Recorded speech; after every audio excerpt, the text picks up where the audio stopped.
Duke qenë se Shqipëria ka hapur të gjitha kapitujt e negociatave për integrim në Bashkimin Evropian dhe pritet që deri në vitin 2030 të bëhet shteti antar i plot, është shtuar interesimi shqiptarëve të Maqedonisë së Veriut për aplikim të shtetësisë shqiptare. Për të marrë të dhënat më të detajuara, televizioni 21 komunikoi me Ministrinë e Brendshme në Tiranë. Prej atje na thanë se në bazë të ligjit ka disa mënyra për fitimin e shtetësisë shqiptare, përveç se me lindje, birësim dhe naturalizim përmes leje qëndrimit, shtetësia shqiptare fitohet nga i huajit të palindurit të cilët kanë origjinë shqiptare, me kush që të provohet lidhja familjare në vit të drejtë deri në 3 breza. Sipas leje qëndrimit, çdo shtetas i huaj mund të naturalizohet me 10 vite, ndërsa ata të Kosovës vetëm me 5 vite.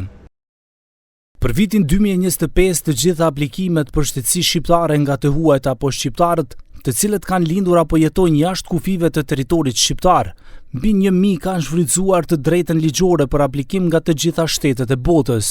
Numri më i lartë është i shtetasve të Kosovës, kurse nga Maqedonia e Veriut për këtë vit janë pranuar gjithsej 27 aplikime për marrjen e shtetësisë shqiptare. Ministria Spiro Pali tha se shteti shqiptare ka detyrim kushtetues që të kujdeset për shqiptarët kudo që ndodhen, për të drejtat, mirëqenjen, sigurinë dhe bashkëjetesën e tyre. Unë besoj që shqiptarët e Maqedonisë së Veriut mbi të gjithë e kanë këtë ndjesi të përkatësisë dyfishe, këtë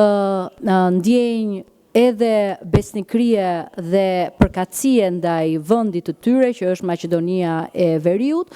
por pa diskutim edhe ndaj shtetit edhe Republikës Shqipërisë që po ashtu i sheh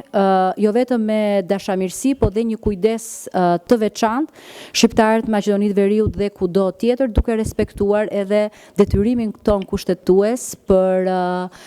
t'i parë ata sa më mirë me në siguri dhe në bashkëjetesë të plot në vendet ku ata kanë jetuar e jetojnë. Për përfitimin e shtetësisë shqiptare nga të tjerët ka edhe një mundësi. Ajo është përmes Agjencisë së Artimit të programeve të veçanta të shtetësisë pranë Ministrisë së Punëve të Brendshme të Shqipërisë. Në rastet kur shteti shqiptar ka interes kombëtar apo në fushën e arsimit, shkencës, artit, kulturës, sportit dhe ekonomisë, ku në fund të procedurës së aplikimit miratohen me dekret nga presidenti i shtetit.